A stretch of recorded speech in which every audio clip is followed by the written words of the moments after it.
अब ये देखिए ये क्या कहा है इसमें, जो इम्पोर्टेंट है वो है कि इंफिनिटी से आएगा और उस पॉइंट तक आएगा। इससे भी यदि इम्पोर्टेंट है हाईलाइट कैसे करते हैं इसे,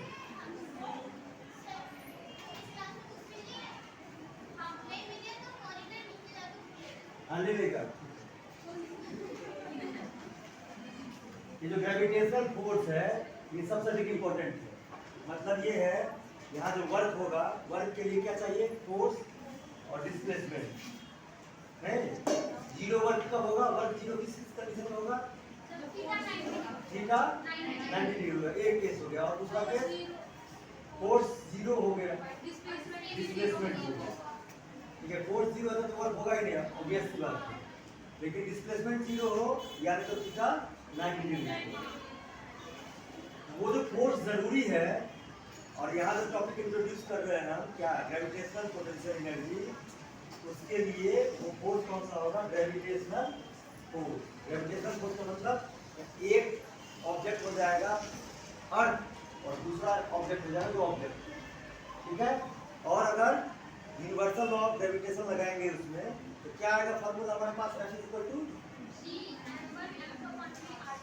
जी m1 m2 upon r square. ये तो नॉर्मल हो गया, एक उसमें अर्थ ले लिया आपने, हम क्या करते हैं जी m e इनटू m कहना चाह रहे हैं ना, तो ग्रेविटेशनल फोर्स किसका होगा, जो ग्रेविटेशनल फोर्स के अगेंस्ट जो डिस्प्लेसमेंट होगा, ग्रेविटेशनल फोर्स के कारण जो डिस्प्लेसमेंट होगा, तो जो वर्क होगा, ठीक है, उस यूनिट मास के लिए उसको कहते हैं पोटेंशियल एनर्जी।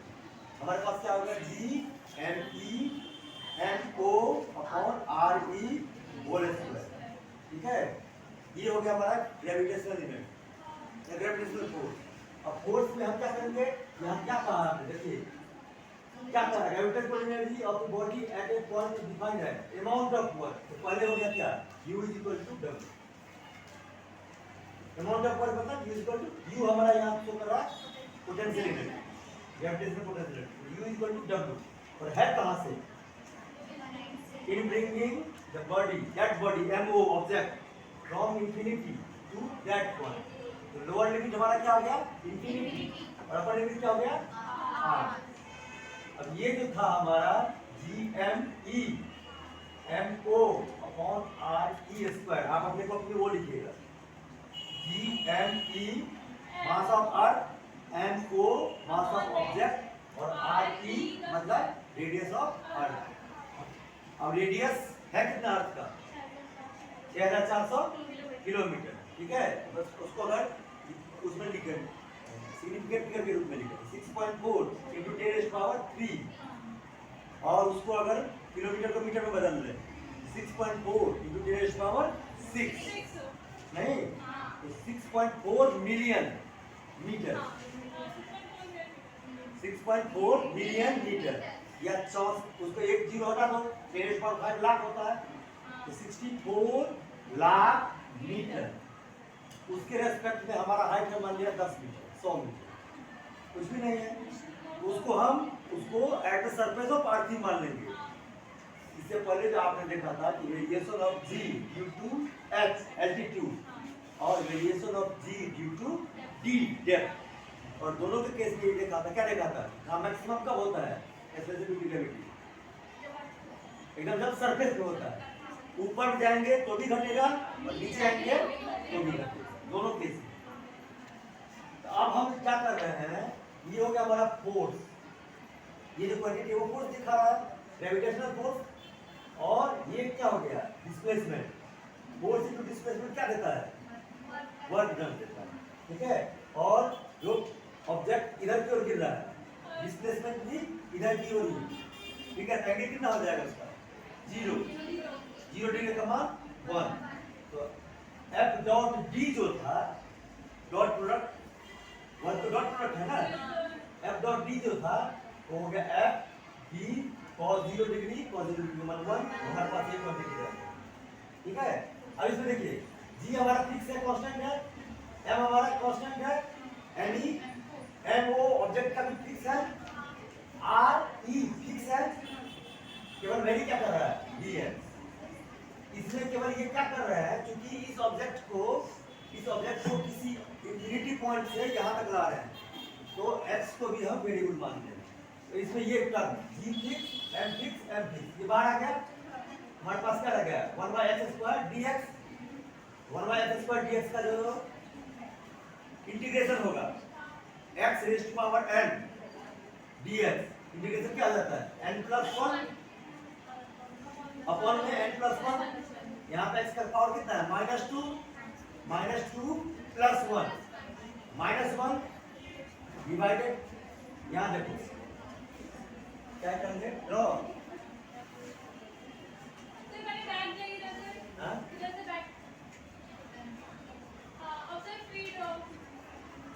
ये ड्रॉ ये अब ये देखो हमारे पास ये है, इसमें हम ये कर रहे हैं u = g m और ये इंफिनिटी से r इस पॉइंट पे आया है। हमारे पास रह गया x का पावर -2 dx। क्लियर है? अब इसको जो हम करेंगे सॉल्व तो ये हो जाएगा हमारे पास x का पावर -2 + 1 -2 + 1 -1 तो नीचे भी वही -1 1/x लिख देंगे। ये कहां से कहां तक इंफिनिटी से r। अब इसका वैल्यू लीजिए ठीक है माइनस रह गया बाहर 1/1 बार ऊपर वैल्यू 1/r -1/infinity 1/infinity का वैल्यू कितना होता है 0। हमारे पास क्या आएगा यहाँ से -1/, समझ में आ गया? अब इसको यहाँ पे लिखिएगा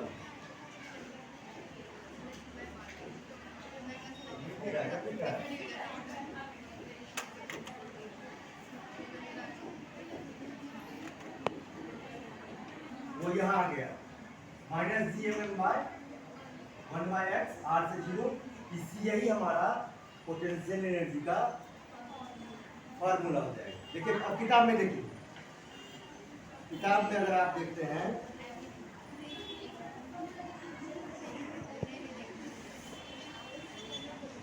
किताब में देखिए इक्वेशन 8.24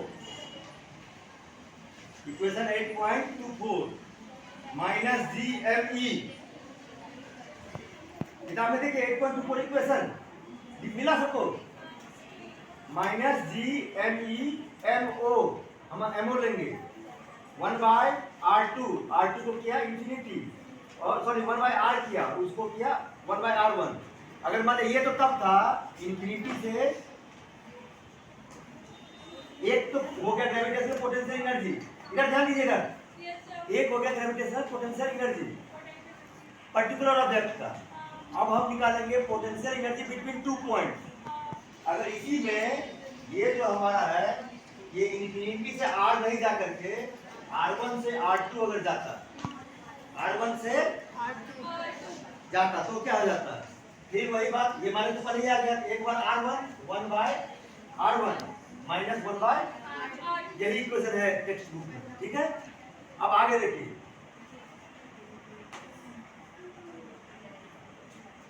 हम ये जानते हैं इससे पहले डिस्कशन में देखा था कि जब अट्रैक्टिव फोर्स होगा उसके साथ कौन सा साइन लगता है नेगेटिव। वही पॉइंट यहाँ रिपीट किया gravitational potential energy will be shown as negative. Unit और डायमेंशन आप निकाल ही लेंगे। अब ये क्या कह रहा है कि as the distance r increases the gravitational potential energy becomes less negative that is it increases। अब मान लिया आपके पास इधर ध्यान दो आपके पास 4 रुपया कर्ज है अब हो गया 2 रुपये कर्ज तो 4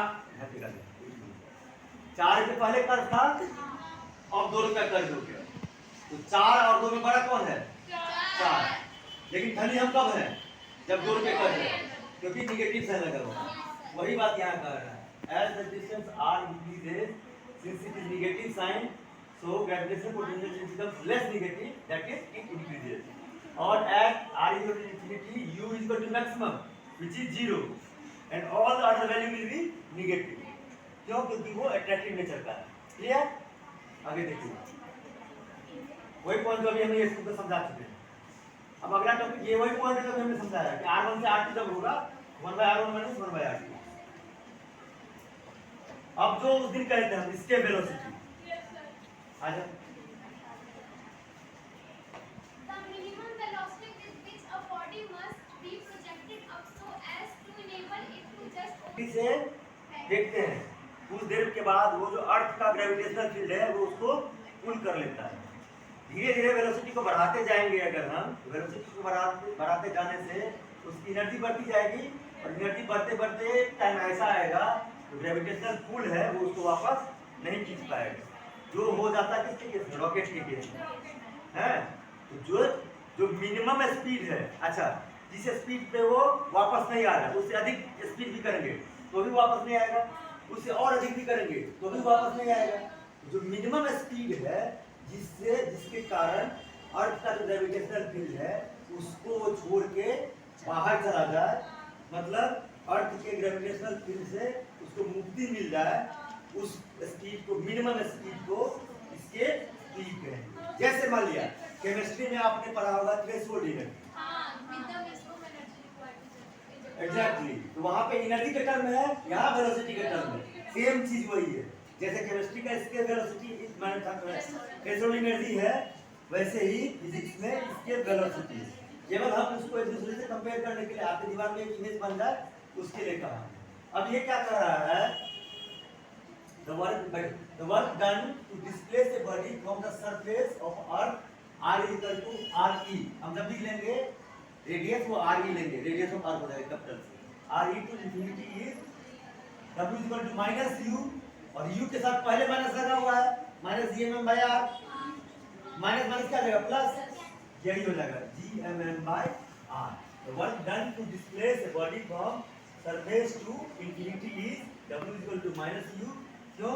क्योंकि वर्क हमने डिफाइन नहीं किया नेगेटिव ऑफ पोटेंशियल एनर्जी, और ये माइनस u के चलते यहाँ ये प्लस हो जाएगा। अब ये कह रहा है अभी जो हमने ऊपर टॉपिक देखा वो देखा था किसके लिए, इसके वेलोसिटी के लिए। अब हम टॉपिक देखेंगे किसके लिए, उसको करेंगे हम वर्क के टर्म में पढ़वा। Required to project the body so as to escape the gravitational pull, तभी तो वो इसके वेलोसिटी लेगा, अरे बात तभी तो वो इसके वेलोसिटी लेगा, है ना। इसके वेलोसिटी लेने के लिए ग्रेविटेशनल पुल जो है उससे बाहर जाना पड़ेगा, तो उस समय जो वर्क होगा वो बराबर हो जाएगा किसके, काइनेटिक एनर्जी के। और अभी हमने देखा था वर्क हमारा क्या है, gmm by r, तो gmm by r हो गया हमारा वर्क, और वहां पे जो काइनेटिक एनर्जी है वो हो जाएगा हाफ m, इसके वेलोसिटी के लिए e यूज करेंगे हम, half m ve square is equal to gmm by r। Clear है यहाँ से। अब ये जो m है वही ऑब्जेक्ट वाला m है, ये m और ये m कैंसिल, हमारे पास क्या रहेगा gm by r, और इधर इधर आ गया हाफ। अब ये ve स्क्वायर है, ve स्क्वायर यहाँ ve स्क्वायर है, ये m और m तो कैंसिल हो गया, यहाँ जाएगा ये 2 हो जाएगा, 2gm by r, और gm by ये ना केवल v स्क्वायर कर दिया, v square is equal to v square is equal to ये 2 इधर गया, 2g capital m e by re, ठीक है, 2gm by re। अब हमारे पास एक टर्म था स्मॉल g और कैपिटल G के बीच में क्या रिलेशन है, gm by, अब इसको अगर r स्क्वायर करते हैं तो यहाँ पर नीचे में r से यहाँ अगर मल्टीप्लाई करते हैं तो r स्क्वायर हो जाएगा, क्योंकि नीचे में मल्टीप्लाई किया तो ऊपर भी करना पड़ेगा, यही आ गया 2g। क्लियर है। अब ये जो बॉक्स में है ये बहुत इंपॉर्टेंट है, यहाँ से जो मेटर पूछेगा ve इसके velocity will be under root 2gr। अब इसमें घर से बना के लाइएगा, g का वैल्यू है 9.8, पता है आपको, r का वैल्यू है 6.4 × 10⁶ मीटर, क्योंकि जो हम निकालते हो किलोमीटर में नहीं निकालेंगे, याद करने के लिए ठीक है 64 किलोमीटर याद कर लीजिए, या 64 लाख मीटर याद कर लीजिए, तो मीटर में बदलेंगे, r का वैल्यू डालेंगे, g का वैल्यू डालेंगे, 2 का 2 वैल्यू पता ही है, इसका वैल्यू 2 आ जाएगा, ये आपका होमवर्क हो जाएगा, ठीक है। अब आगे देखिए, इसमें इसी इक्वेशन में देखिए, इसी इक्वेशन में इसके वेलोसिटी पे किस पे डिपेंड करता है, g पे और r पे, और जो g है वो किस पे डिपेंड करता है, कैपिटल G पे, वो जो कांस्टेंट है मास ऑफ अर्थ, अगर दूसरे प्लेनेट पे जाएंगे तो मास ऑफ दैट प्लेनेट, अगर मून सैटेलाइट पे जा रहा है तो मास ऑफ मून, मास पे तो डिपेंड करेगा। एक मेंटल मैप बनाया था हमने, इज डिपेंडेंट ऑन और इज इंडिपेंडेंट ऑफ, वो वाला ध्यान रखिए। तो वो मास ऑफ ऑब्जेक्ट पे डिपेंड नहीं करता है, क्योंकि ये मास पे डिपेंड नहीं कर रहा है, इसका मतलब वेलोसिटी, इसके वेलोसिटी भी मास पे डिपेंड नहीं करेगा, वही पॉइंट यहाँ का है। इसके velocity does not depend on mass of the body, angle and direction of projection, केवल किस पे डिपेंड करेगा, रेडियस ऑफ अर्थ और रेडियस ऑफ अर्थ पे। अब का एटमॉस्फेयर और moon is absent because the root mean square velocity of a gas particle is greater than the इसके velocity। इस पॉइंट को ध्यान रखिए, इसको एक्सप्लेन करेंगे कभी हम बाद में, क्योंकि रूट मीन स्क्वायर टर्म आ गया है, एक केमिस्ट्री से हम लेकर आएंगे। फिर ये पॉइंट ध्यान रखिएगा, बाकी ये तो आपने पढ़ ही चुके हैं, ठीक है। इसके साथ ही हमारा चैप्टर जो है तो समाप्ति की ओर आ रहा है। अगला टॉपिक हमारा सैटेलाइट मोशन। जो P है वो है polar satellite launch vehicle, polar satellite launch vehicle. Radius r with speed of v then required centripetal force is provided by gravity. Fc is equal to Fg. अब ये देखिए इसमें क्या कर रहा है, बैठो। एक टर्म आया आपका सेंट्रीपिटल एक्सेलरेशन, क्या सेंट्रीपिटल फोर्स, ठीक है। सेंट्रीपिटल फोर्स का फार्मूला क्या होता है, mv² सर्कुलर मोशन से, ठीक है।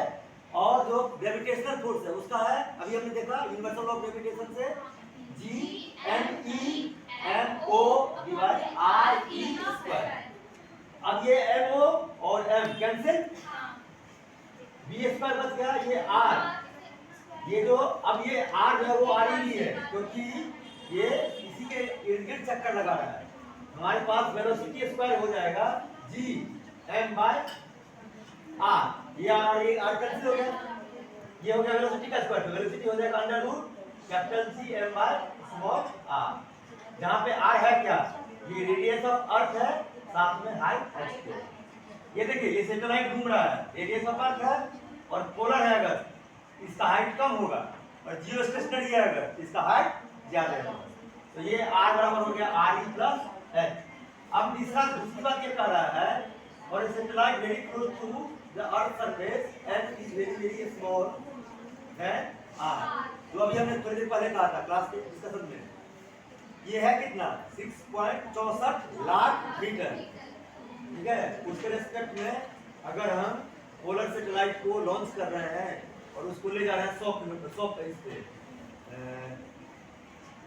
100 नहीं, इसका एग्जैक्ट आता है, एक मिनट कॉल कर दूंगा, जो डिस्टेंस होगा, ठीक है, वो हो जाएगा 4.22 × 10⁴ किलोमीटर, मीटर में बदलेंगे तो 10⁷ मीटर। अब देखिए जियो स्टेशनरी के लिए 6400 6.4 × 10⁶ था वो, और ये है 4.22 × 10⁷। रेडियस वो तो किलोमीटर है, अगर मीटर में बदलेंगे तो 7 हो जाएगा ना, वहाँ भी दोनों एक ही रखो ना, वहाँ भी मीटर यहाँ भी मीटर, या वहाँ भी किलोमीटर वहाँ भी किलोमीटर, वहाँ किलोमीटर रख रहे हैं, वो हो जाएगा 6400 किलोमीटर, और इसका हो जाएगा 64 की जगह 422 किलोमीटर, उसकी जगह हम मीटर पे ही आ जाए, वहाँ हो जाएगा 6.4 × 10⁶ मीटर, और इसका हो जाएगा 4.2 × 10⁷।